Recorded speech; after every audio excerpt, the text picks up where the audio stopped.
안녕하세요. 오늘도 사연살롱을 찾아주셔서 감사합니다. 대전에 살고 있는 50대 주부입니다. 저에게는 세상 누구보다 얄미운 시누이가 한 명 있어요. 보통은 남편 여동생들이 얄밉게 군다는데 제 경우는 남편 누나가 그랬죠. 거기엔 약간의 이유가 있어요. 남편과 저는 6살이나 차이가 나거든요. 문제는 연상녀 연하남 커플이라는 거죠. 하필 손이 시누이가 저와 동갑이기도 하고요. 처음 남편이 6살 연하라는 걸 알게 되었을 때 전 관계를 끊으려고 했어요. 한두 살도 아니고 무려 6살인데 남들 보기도 좀 그렇잖아요. 하지만 1년에 가까운 남편의 구애에 결국 두 손을 들고 말았죠. 그런데 큰 시누는 자기 남동생이 저를 끈질기게 쫓아다니며 고백해온 걸 모르는지 결혼 초부터 제 나이를 들먹이며 구박을 했어요. 제가 자기 동생과 결혼하기엔 늙었다나 뭐라나. 암튼 막말 대잔치였죠. 그런데 또 이 여우 같은 게 제가 화라도 낼라 치면 생글거리면서 농담이었다고 상황 모면을 하지 뭐예요. 웃는 얼굴에 침 못 뱉는다고 저는 늘 제대로 화 한 번 못 내고 큰 신우한테 당하기만 했어요. 그래서 처음부터 저한테 큰 신우는 완전 비호감일 수밖에 없었죠. 큰 신우는 5년 전 결혼을 했지만 무슨 영문인지 계속 아이가 생기지 않다가 저보다 3개월 일찍 임신을 했어요. 그래서 저희는 같은 해에 임신 기간을 보냈고 같은 해에 출산을 하게 되었죠. 반갑지 않은 이런 우연 때문에 저는 솔직히 좀 피해를 본 감이 있어요. 임신했다고 어찌나 유난을 떨던지. 큰 신우 때문에 저는 시댁에서 제대로 대접도 받지 못했고 막달이 되어 출산을 앞뒀을 땐 큰 신우가 먼저 출산을 해서 정신없는 육아에 시부모까지 동원되는 바람에 저는 제대로 축하도 받지 못했거든요. 당연히 서운했죠. 저도 사람인데 왜 안 그렇겠어요. 그런데 본격적으로 감정에 고립해인 건 제가 딸아이를 출산하면서부터예요. 요즘 세상에 누가 아들, 딸을 구별하나요? 그런데 큰 신우는 자기는 아들을 낳았다고 그렇게 유세를 떠는 거예요. 처음엔 저러다 말겠지 싶어서 참고 넘기려고 했는데 이게 끝도 없는 거예요. 옳게 그래도 아들은 하나 낳아야지. 우리 집 대를 끊을 셈이야? 말끝마다 아들 타령을 하며 시부모님도 하지 않는 압박을 가하지 않겠어요.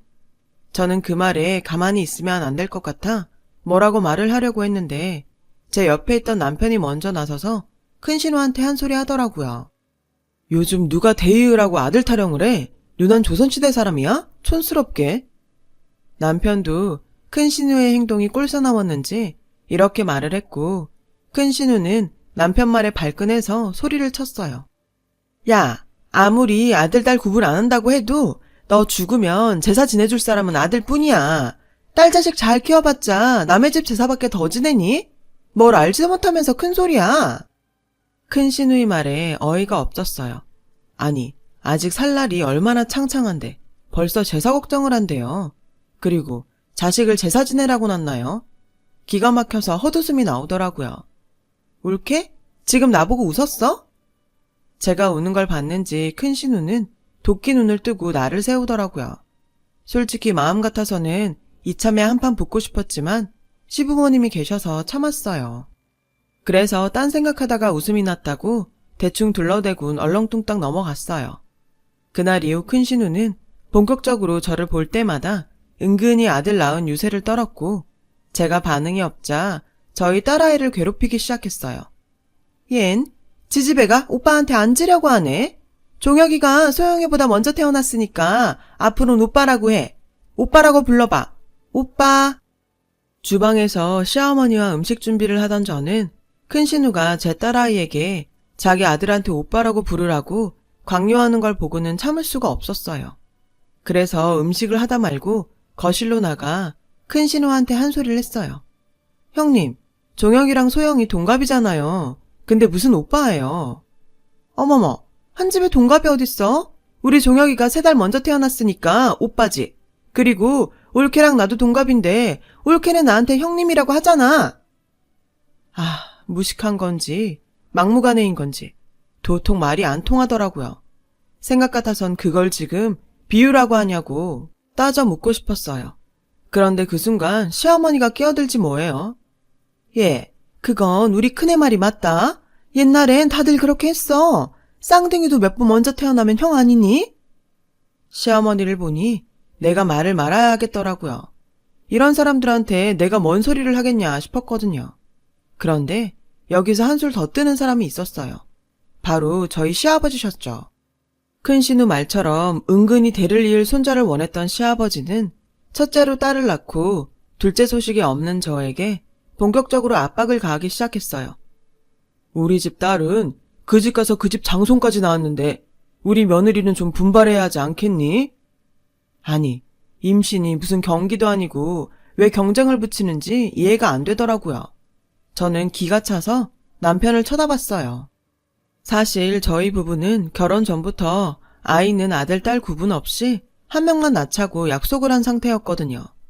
그래서 저는 가족들 앞에서 그 얘기를 하라고 남편한테 무언의 신호를 보냈죠. 그랬더니 남편은 지금은 아니라는 듯 고민하는 눈치였어요.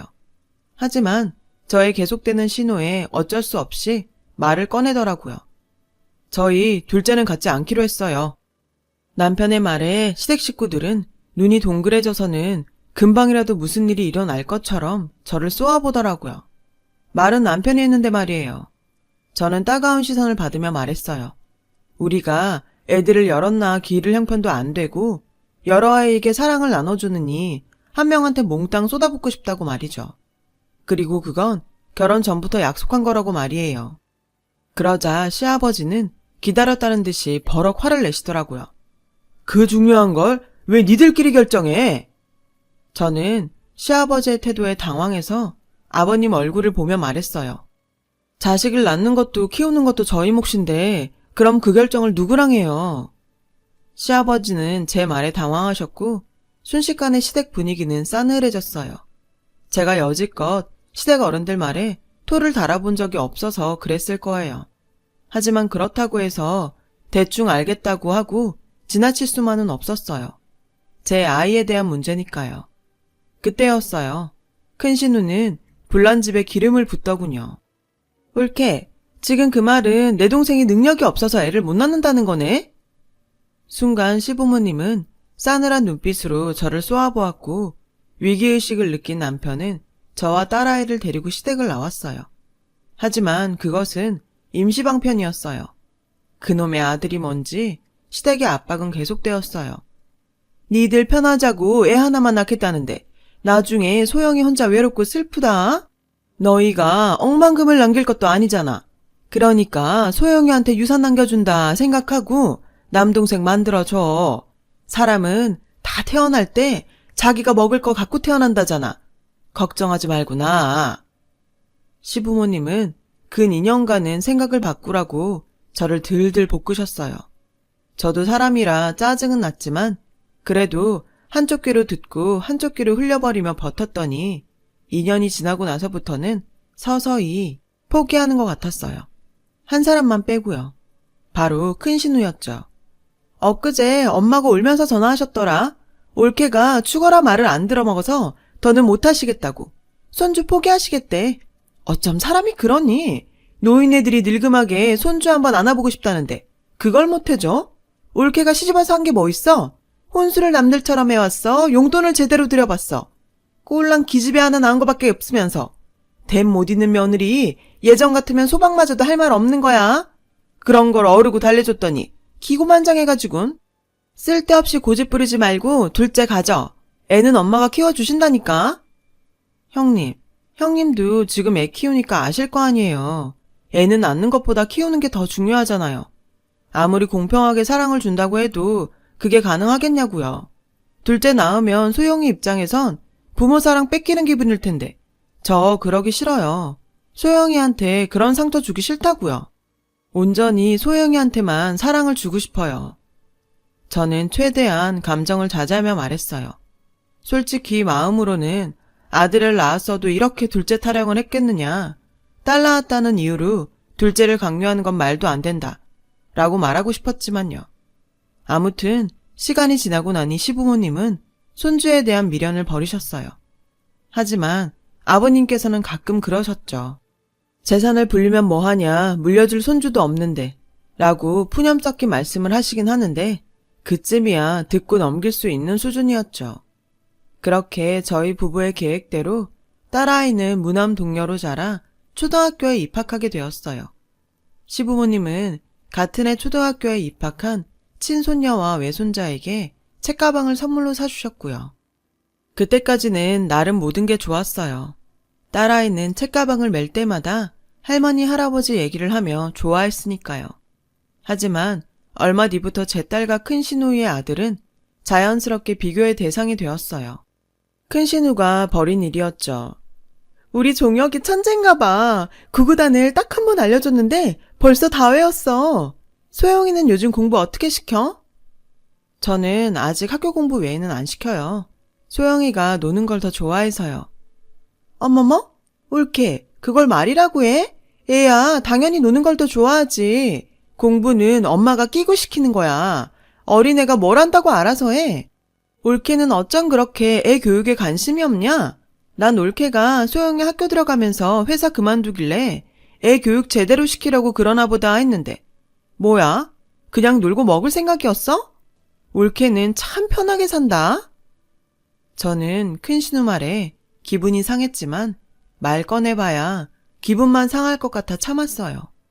사실 저는 아이를 돌봄 교실에 보내는 것도 그렇고 아이가 더 크면 함께하는 시간이 없을 것 같아서 회사를 그만둔 건데 큰 신우는 자기 입장에서만 떠들더라고요.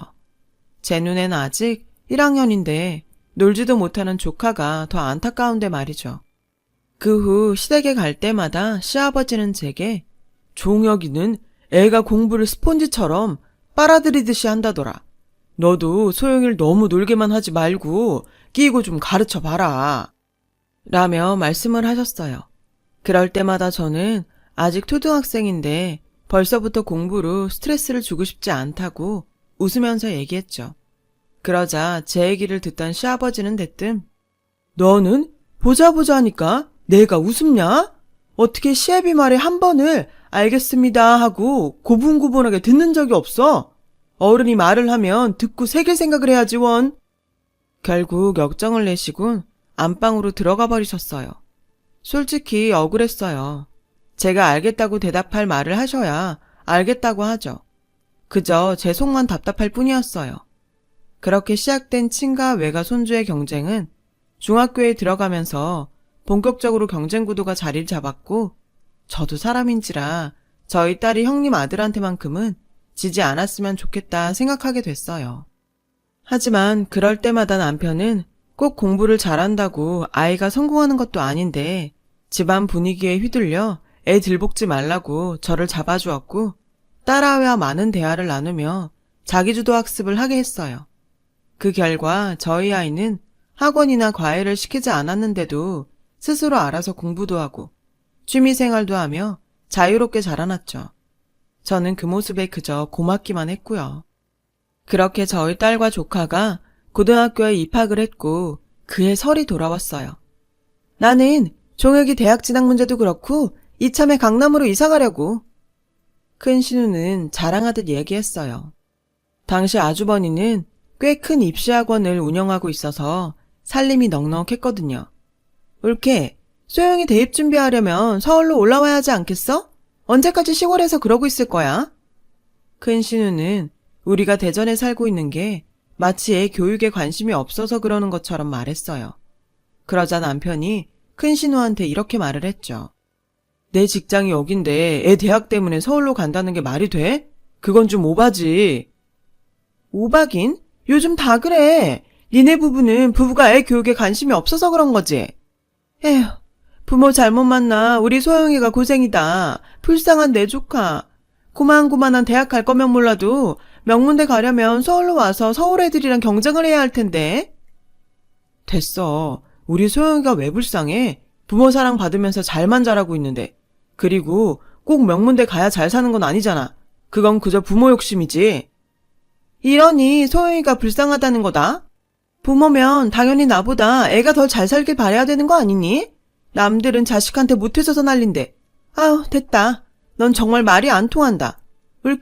울케도 쟤랑 같은 생각이야?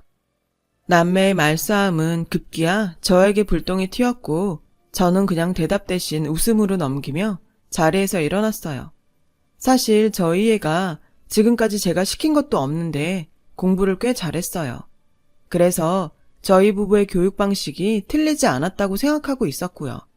그런데 이런 생각을 큰 신우한테 말을 해봤자 씨알도 안 먹힐 게 뻔했기에 그냥 말을 말자 했던 거죠. 그때였어요. 방에서 핸드폰을 보며 놀고 있는 저희 딸아이 옆에 잔뜩 인상을 쓰고 문제집을 풀고 있는 조카의 얼굴이 눈에 보이더라고요. 그 모습이 내심 눈에 거슬리긴 했어요. 안 보면 모를까 눈앞에서 비교가 되니 걱정을 안 할 수는 없겠더라고요. 하지만 시댁에서까지 애한테 잔소리는 하지 말자고 생각했죠. 그렇게 생각하고 보니 연신 인상을 쓰고 문제집과 씨름하는 조카가 안쓰럽게 보였어요. 물어보지 않아도 큰 신우 성격에 얼마나 애한테 스트레스를 줬을지 알 것 같았죠. 그때 희한한 장면이 눈에 들어왔어요. 조카가 눈치를 살피며 가방에서 문제집을 하나 꺼내는 게 아니겠어요? 행동이 어찌나 조심스럽던지 저까지 숨죽여 몰래 그 모습을 지켜보게 되더라고요. 알고 보니 조카가 꺼낸 건 답안지였고 그걸 보고 문제집에 답을 적더라고요. 뭐 어릴 땐 당연히 그럴 수 있죠. 도둑질을 한 것도 아니니까요. 그런데 주방에서 연신 제 남편에게 명문대 노래를 부르는 큰 시누이와 몰래 답지를 베끼고 있는 조카를 보니 제가 다 안쓰럽더라고요. 그렇게 시간이 흘러 아이들이 수능을 보게 되었어요. 저도 수험생 부모라 잔뜩 긴장이 되더라고요. 저보다 훨씬 긴장한 큰 신우는 아침부터 청심환을 먹으며 한 끼도 먹지 못했다고 하더라고요. 그렇게 수능이 끝났어요. TV에서는 연신 올해 수능이 작년보다 어려웠다는 보도가 나왔어요. 저는 시험을 마치고 돌아온 딸아이에게 지금을 좀 즐기라고 했어요. 그동안 수험생이라서 참았던 것들을 실컷 해보라고 말이죠. 그리고 한 달쯤 지나 수능 성적표가 나왔고 아이들은 이제 본격적으로 원서를 쓰기 시작했어요. 이과생이었던 저희 딸은 기계공학을 전공하고 싶다고 했어요. 어릴 때부터 다른 여자아이들과 다르게 기계 만지는 걸 좋아했거든요. 확실히 피는 못 속이나 봐요. 제 남편 직업이 건축 전기 설비사거든요. 그렇게 딸아이의 고등학교 졸업을 앞둔 설 명절이 되었어요. 그날은 먼 바람이 불었는지 큰 신우 혼자 본가에 내려와 있더라고요. 어머님이 그러시는데 조카는 명문대는커녕 일반대도 못 들어갔다더라고요. 재수를 하고 싶어도 큰 신우가 주변에 명문대 갈 거란 소리를 하도 떠들어놔서 도망치듯 유학을 떠나게 된 것 같았어요. 그 사정을 다 알고 있는데도 큰 신우는 저를 보자마자 마치 처음부터 유학을 염두에 두고 있었던 것처럼 꾸며댔어요. 그 모습을 보니 사람이 참 구차해 보이더라고요. 그때 남편은 시아버지의 호출로 차키를 가지고 나갔고 저는 시어머니와 음식을 하느라 주방에 있었어요. 거실에선 큰 신우와 저희 딸아이만 남게 되었어요. 소영이는 대학 발표 났니? 서울로 오게 되면 고모 집에서 학교 다녀. 저는 집에서 다니려고요. 집? 예, 너 대전에 있는 대학 넣었니? 왜? 명문대는 못 가도 인서울은 해야지. 하긴 너처럼 부모한테 제대로 지원도 못 받은 애가 인서울대학 가는 게 쉽겠니? 고모가 봐도 니네 엄마랑 아빠는 너한테 너무 소홀했어. 너 대학 그렇게 된 건 다 네 부모 탓이야. 거참 듣자 하니 헛웃음이 나더라고요. 그런데 그때 시아버님 심부름을 마친 남편이 들어왔어요. 밖에서 큰 신우의 말을 들었는지 황당한 표정이더라고요. 뭘 소홀히 해. 우린 할 만큼 했어. 큰 신우는 마침 잘 됐다는 듯 남편에게 한 소리 하더라고요. 할 만큼 하긴. 내가 진작에 애 교육에 관심 좀 가지라고 했잖아. 인서울도 아니고 고작 대전에 있는 대학이 뭐니? 하긴 지집애야 뭐 시집가면 그만이니까. 야, 너 아들 안 낳길 천만다행이다. 이런 걸 성견지명이라고 해야 하나? 그러면서 킬킬대는데 정말 뒤통수라도 한 대 치고 싶더라고요. 기집애는 시집이나 가면 된다니. 그게 고모가 조카 앞에서 할 소린가요? 그래서 한마디 하려고 했어요. 그런데 그래서 누나는 그 난리를 치고도 애 대학도 못 보내서 해외로 도피 유학시키는 거야? 누나 말대로라면 재수를 시켜서라도 명문대 보내야지. 뭐? 지는 어디 꼴 같지 않은 지방대 보내면서 큰 소리야, 큰 소리는. 뭐? 지방대? 그 순간 딸아이는 지 아빠를 끌어당기며 싸움을 말렸어요. 그리고는 조용히 지 고모한테 핸드폰에 찍어둔 대학 합격증을 보여주더군요. 딸아이의 합격증을 본 큰 신우는 눈이 왕방울만해졌어요. 저는 그 모습에 웃음이 나왔고요. 왜냐고요? 제 딸아이는 카이스트에 합격을 했거든요. 대입 원서를 쓰러 애 학교에 갔을 때 담임선생님이 그랬거든요. 우리 애 성적이면 대한민국에 있는 대학은 어디든 무난히 들어갈 수 있다고요. 딸아이는 자긴 무조건 카이스트 기계공학과에 갈 거라고 했어요. 그런 딸애가 얼마나 대견하던지. 다른 집 아이들처럼 돈 들여가며 억지로 공부시키지 않았는데 혼자 내신 관리며 수능 성적까지 완벽하게 관리했고 결국 원하던 카이스트 합격증까지 손에 넣었으니까요. 인서울, 그것도 명문대만 바라보던 큰 신우는 제 딸아이 합격증을 보고도 믿기지가 않았는지 몇 번이나 되물었어요. 네가? 정말 카이스트에 붙었다고? 소영이 네가? 놀라기는 주방에 있던 시어머니도 마찬가지였어요. 눈이 휘둥그레져서는 저에게 그러셨죠. 얘, 지금 소영이가 그 수재만 다닌다는 카이스트에 들어갔다는 거냐? 그렇다고 하자 어머님은 고춧가루가 잔뜩 묻은 고무장갑을 끼고 좋아서 손뼉까지 치시더라고요. 그 모습에 남편 역시 목에 힘을 주며 큰 신우한테 한 소리를 했죠. 누나, 하래는 안 시켜도 이렇게 해. 괜히 여자 남자 구별하고 서울이니 지방이니 구분하는 사람들이 문제라고. 누나처럼 말이야. 알았어? 그러니까 이제라도 차별 좀 그만해. 그날 큰 신우는 세상 무너진 것처럼 망연자실한 표정으로 주저앉았어요. 저는 그 모습을 보니 지난 20년여간 쌓여왔던 채증이 한 방에 싹 내려가는 것 같았어요. 그날 이후 큰 신우는 저희 가족들 앞에서, 특히 소영이 앞에서 어떤 얘기도 못하고 있어요. 유학 중이던 조카는 그곳에서도 영어가 잘 되지 않아 고생을 하는 눈치였어요. 한국으로 들어오고 싶다고 거의 매일 지 엄마에게 영상통화를 한다나 봐요. 저는 가끔 속이 답답할 때면 그때의 일을 떠올리곤 해요. 그럼 속이 뻥 뚫리거든요. 아, 손자 타령을 하던 저희 시아버님은 저희 딸이 카이스트에 들어가자 동네에 플랜카드까지 걸어놓으셨어요. 덕분에 시댁에 갈 때마다 동네 사람들이 카이스트 간 딸 잘 있냐고 할 정도예요. 이렇게 기특한 일을 해낸 제 딸아이는 현재 대학교 4학년이에요. 딸아이는 취직을 하기보단 학교에 남아 연구를 계속하고 싶다고 하더라고요. 저야 뭐 딸애가 원한다면 뭐든 오케이죠. 이렇게 얘기를 하고 나니 속이 더 시원해집니다. 제 사연을 들어주셔서 감사드려요. 건강한 하루 되세요. 여러분, 사연 댓글에 응원과 현명한 조언 부탁드려요. 좋아요와 구독은 저에게 큰 힘이 됩니다. 오늘도 좋은 일 가득하세요.